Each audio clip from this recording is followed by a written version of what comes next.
नमस्कार दोस्तों, आप सभी का लॉ सीखो के दैनिक समाचार विश्लेषण में। तो चलिए आज हम दो इम्पोर्टेंट आर्टिकल्स के बारे में बात करेंगे। आज का जो पहला आर्टिकल है ये टीवी और जो दूसरे प्लेटफॉर्म से जिसमें कंटेंट आता है उस पर रेगुलेशन की बात करता है। आईबी मिनिस्ट्री के द्वारा हाल ही में एक चैनल को यहाँ पर बैन किया गया था, उसका को थोड़े दिन के लिए सस्पेंड किया गया था, तो उसी पर हम बात करेंगे, इस आर्टिकल में चर्चा करेंगे। उसके बाद में आज का जो दूसरा आर्टिकल है सेंटर और स्टेट के रिलेशंस और साथ ही साथ जो आईएएस ऑफिसर्स हैं इनके रूल्स में, इनकी जो सेवाएं है इसके रूल्स में क्या बदलाव किए हैं उस बारे में बात करेंगे। उसके बाद न्यूज़ अपडेट और लीगल न्यूज़ लॉ सीखो के इनिशिएटिव है जिसमें हम जो चल रहा है हमारे देश में विदेश में उस बारे में बात करते हैं। तो चलिए पहले आर्टिकल की ओर आते हैं। पहला आर्टिकल जो है ये गवर्नमेंट की पावर, आईबी मिनिस्ट्री की खासकर पावर बताता है कि उनके पास में ये पावर है कि वो टीवी और अदर प्लेटफॉर्म जो है इनका कंटेंट रेगुलेट कर सके। तो आज हम ये बात इसलिए कर रहे हैं क्योंकि इंफॉर्मेशन एंड ब्रॉडकास्टिंग मिनिस्ट्री जो है उन्होंने हाल ही में एक चैनल मीडिया वन, एक मलयालम लैंग्वेज चैनल है, मलयालम लैंग्वेज न्यूज़ चैनल है ये, इसे एक ऑर्डर के द्वारा इसका लाइसेंस कैंसिल कर दिया। इनने रीज़न ये बताया कि होम मिनिस्ट्री जो हमारा गृह मंत्रालय है उनके द्वारा बताया गया कि ये जो चैनल है ये कहीं ना कहीं हमारे देश की सिक्योरिटी को या सिक्योरिटी क्लियरेंस जो है उसको हानि पहुंचा रहा है, हमारे देश की सुरक्षा को हानि पहुंचा रहा है। इसके चलते हुए इस चैनल को सस्पेंड कर दिया गया। हालांकि महत्वपूर्ण बात यह है कि ये चैनल के जो ओनर है, जो ओनर कंपनी है, वो केरला हाईकोर्ट में गए हैं और उस जो लाइसेंस यहाँ पर कैंसिल किया गया है उस लाइसेंस पर स्टे लगाया गया है, इस कैंसिलेशन पे स्टे लगाया गया है। आगे इसकी सुनवाई समय से होगी। तो चलिए इस आर्टिकल में मेन हम बात करेंगे कि आईबी मिनिस्ट्री जो है, इंफॉर्मेशन ब्रॉडकास्टिंग मिनिस्ट्री, ये किन सेक्टर को रेगुलेट करती है। तो सबसे पहले TV channels, newspaper, magazines, movie जो थिएटर में आती है और जो टीवी में आती है, उसी के साथ साथ रेडियो, तो इन सारे माध्यमों पर रेगुलेट कर सकता है आईबी मिनिस्ट्री, एक नियंत्रण रखता है। उसके अलावा 2021 में जब इंफॉर्मेशन टेक्नोलॉजी रूल्स आए तो इसके बाद ओटीटी प्लेटफॉर्म्स और डिजिटल न्यूज़ जो है इसे भी अब आईबी मिनिस्ट्री रेगुलेट करेगा। तो किस तरीके की शक्ति होती है आईबी मिनिस्ट्री के पास में वो जान लेते हैं। तो टीवी और ओटीटी के माध्यम से यहाँ पर अगर किसी व्यूअर को कोई परेशानी है तो वो चैनल को कंप्लेन कर सकता है। अगर वहाँ पर ठीक से उसकी सुनवाई नहीं होती है तो फिर इन टीवी या ओटीटी प्लेटफॉर्म्स की एक सेल्फ रेगुलेटरी बॉडी होंगी, उसके पास जाएगा और वहाँ से भी अगर संतुष्टि नहीं मिलती है उस व्यूअर को तो वो इंटर मिनिस्ट्रियल कमेटी के पास में कंप्लेन कर सकता है। उसके बाद में उस टीवी या ओटीटी प्लेटफॉर्म पे एक टेम्परेरी बैन लग सकता है, टेम्परेरी या परमानेंट बैन लग सकता है,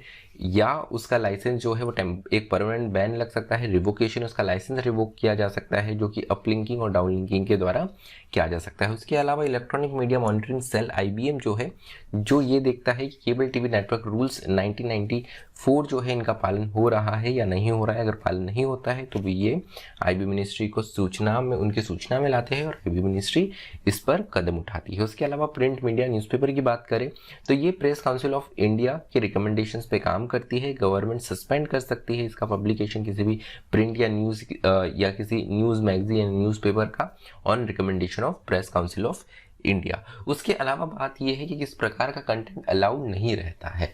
तो हमारे संविधान में हमें अभिव्यक्ति का अधिकार है, फ्रीडम ऑफ स्पीच है, लेकिन फ्रीडम ऑफ स्पीच के साथ में हमें रीजनेबल रिस्ट्रिक्शंस भी यहाँ पर है जो हमें आर्टिकल 19(1) के अंतर्गत दिखते हैं। तो अगर हमारे देश की सुरक्षा को हानि हो, हमारे विदेशी मित्र देश हैं उनके साथ में रिलेशन खराब होते हो, या हमारे देश में पब्लिक ऑर्डर, डिसेंसी या मॉरलिटी प्रभावित होती हो, ऐसी स्थिति में इन पर रिस्ट्रिक्शन लगाया जा सकता है। उसके अलावा अदर एजेंसीज क्या रोल प्ले करती है, जैसे इस संदर्भ में जो होम मिनिस्ट्री है, होम मिनिस्ट्री ने यहाँ पर आईबी मिनिस्टर को बताया कि ये सिक्योरिटी क्लियरेंस नहीं पास करता है, इसलिए इस पर एक बैन लगा देना चाहिए। तो यहाँ पर जो पावर होती है ये तो आईबी मिनिस्ट्री के पास में होती है, लेकिन आईबी मिनिस्ट्री यहाँ पर जो दूसरी मिनिस्ट्री है हमारी होम मिनिस्ट्री, इनकी सलाह पे काम करती है। अगर कोई कंसर्न दिखाया जाता है तो आईबी मिनिस्ट्री अप्रोप्रिएट यहाँ पे कदम उठाती है। उसके अलावा इंटेलिजेंस एजेंसी जो है ये भी अगर कुछ ऐसी इंफॉर्मेशन देती है जिससे हमारे देश को हानि पहुंच सकती है तो उस पर भी आईबी मिनिस्ट्री एक्शन लेती है।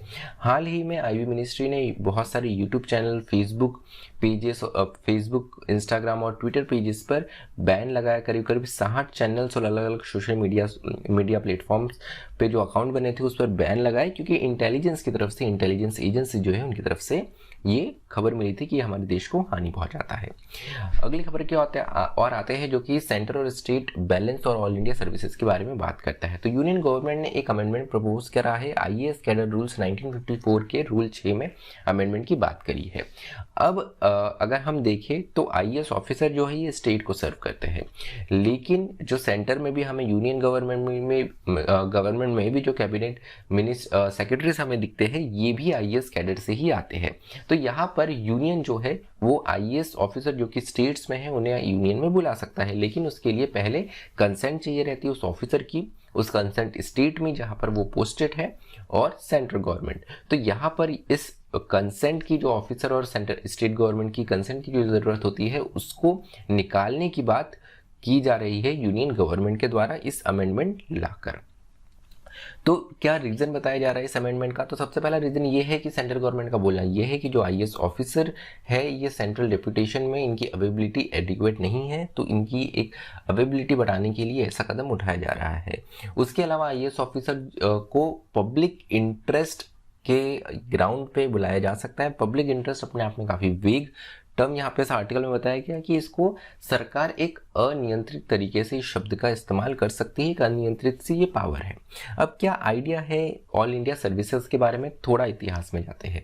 तो यहाँ पर सरदार पटेल के द्वारा ऑल इंडिया सर्विसेज को लाने की बात की गई थी, उनके ही द्वारा ये आइडिया प्रपोज किया गया था। उन्होंने एक बैलेंस बनाते हुए इस तरीके से यहाँ पर इसे ऑल इंडिया सर्विसेज को लाया कि इसका रिक्रूटमेंट और जो अलॉटमेंट है कैडर का, मतलब किस स्टेट में जाएंगे ये सेंटर डिसाइड करेगा। वही स्टेट जो है इनका वर्क और पोस्टिंग स्टेट्स में कहा होगा, इनका क्या काम होगा और क्या पोस्टिंग होगी ये राज्य डिसाइड करेंगे। आर्टिकल सब देख लेते हैं कॉन्स्टिट्यूशन के। तो आर्टिकल 309 जो है ये स्टेट और सेंटर दोनों को ही पावर कर देता है कि वो सर्विसेज जो है अपने प्रशासन को चलाने के लिए सर्विसेज बना सकते हैं। तो हमें स्टेट सर्विसेज, सेंटर सर्विसेज दोनों ही दिखती है। आर्टिकल 312 जो है ये स्पेसिफिकली इंडियन एडमिनिस्ट्रेटिव सर्विस और इंडियन पुलिस सर्विस के बारे में है। ये पार्लियामेंट के द्वारा बनाई गई है। ये आर्टिकल 312 में हमें मिलता है, मतलब जैसे ही कॉन्स्टिट्यूशन आया तो उस वक्त से आईएएस और आईपीएस जो है ये लागू है। अब यहाँ पर क्या कंसर्न्स उठाए जा रहे हैं? कंसर्न्स उठ रहे हैं उन स्टेट्स के बारे में जो कि यहाँ पर जहाँ पर अपोजिशन की गवर्नमेंट है, यूनियन की जो गवर्नमेंट है उससे अलग जो सरकारें हैं या जो विपक्षी सरकारें हैं राज्यों में, उनको कंसर्न्स है। क्योंकि इसके माध्यम से क्या हो सकता है कि सेंटर यहाँ पर जो आईएएस ऑफिसर काफ़ी अच्छा काम कर रहे हैं या जिस पर स्टेट का बहुत मुख्य कार्यभार है उनको सेंटर में बुला सकता है डेप्यूटेशन में पब्लिक इंटरेस्ट के ग्राउंड पे। तो कहीं ना कहीं जो प्रशासन है इन राज्यों का वो पैरालाइज हो सकता है। तो इसको देखते हुए ये एक महत्वपूर्ण कंसर्न दिखाया गया है। इसको देखते हुए स्टेट क्या कर सकते हैं, स्टेट कहीं उनका सिस्टम पैरालाइज ना हो जाए, इसको देखते हुए आईएएस ऑफिसर्स जो है इनको इतनी तवज्जो नहीं देंगे और जो स्टेट सर्विसेज के ऑफिसर हैं इनको ज़्यादा तवज्जो यहाँ पर वो देंगे। तो जो मुख्य पोस्ट है जिनके लिए आईएएस ऑफिसर बने हैं उन पर स्टेट सर्विसेज के लोगों को वो ज़्यादा प्रमोट करेंगे, क्योंकि उन पर ज़्यादा कंट्रोल रहेगा स्टेट्स का as compare to IAS officer. उसके अलावा अगर हम देखें तो कहीं ना कहीं एक यहाँ पर एक सिस्टम बना हुआ है कि आईएएस ऑफिसर जो है वही यहाँ पर हायर ब्यूरोक्रेसी में जाते हैं तो वो भी अफेक्ट हो सकता है। उसके अलावा जो रिटायर ब्यूरोक्रेट्स हैं उनको वापस एडमिनिस्ट्रेशन में भी रीएंटर किया जा सकता है।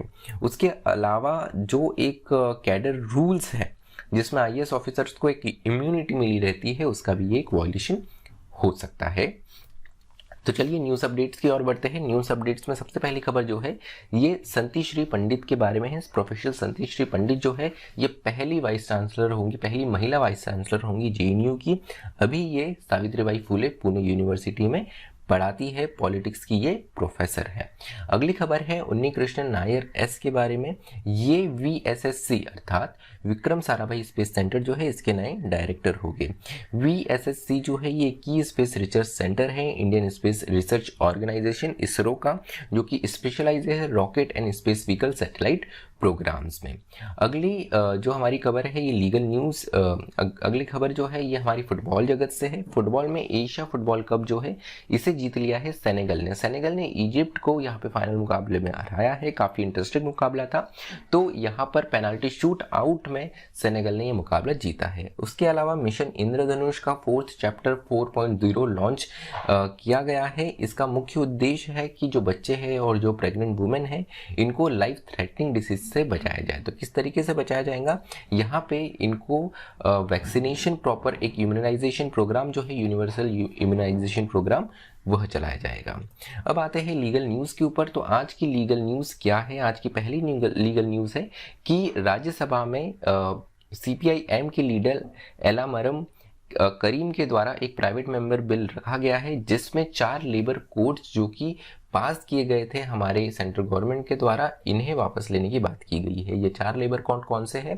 पहला है कोड ऑन वेजेस, दूसरा है इंडस्ट्रियल रिलेशन कोड, तीसरा है कोड ऑन सोशल सिक्योरिटी और चौथा है occupational safety health and working condition code. तो अभी तक हमारे पार्लियामेंट में केवल 14 सिर्फ 14 प्राइवेट मेंबर बिल्स ही पास हो चुके हैं जो लॉ को रख चुके हैं। तो बहुत कम चांसेस है कि अपने आप में लॉ बन जाएगा।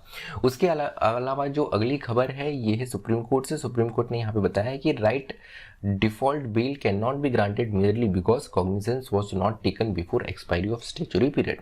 तो यहाँ पर अगर हम देखें CRPC का सेक्शन 167, तो यहाँ पर जो केसेस में डेथ, लाइफ इम्प्रिजनमेंट या 10 साल से ज़्यादा सजा है, इसमें 90 दिवस के अंतर्गत चार्जशीट फाइल होनी चाहिए और दूसरे केसेस में 60 डेज के अंतर्गत। तो अगर ऐसा नहीं किया जाता है तो यहाँ पर अगर ऐसा ये जो स्टैट्यूटरी पीरियड है ये अगर लेट होता है तो केवल इसी को ग्राउंड बना के बेल नहीं ग्रांट की जा सकती है। ये सुप्रीम कोर्ट ने इस निर्णय में कहा है। तो चलिए आज का जो हमारा विश्लेषण है वो यही समाप्त होता है। मुझे सुनने के लिए आप सभी का धन्यवाद।